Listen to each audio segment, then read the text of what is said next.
কি মামা কও হ্যাঁ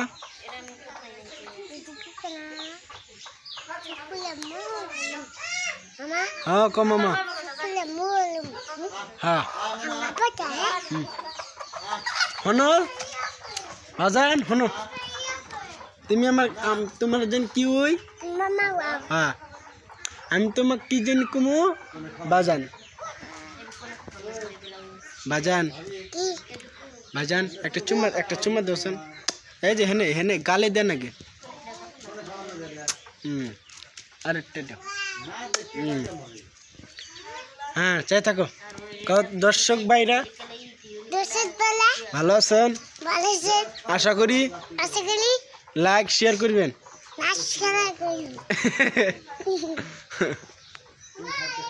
কাঙ্গাব্বা বিদেশে গেছে কামাই করতেছে আঙ্গাব্বা হদাই নিয়ে আসবো হ্যাঁ সাবস্ক্রাইব করবেন সবাই সাবস্ক্রাইব করে দিবেন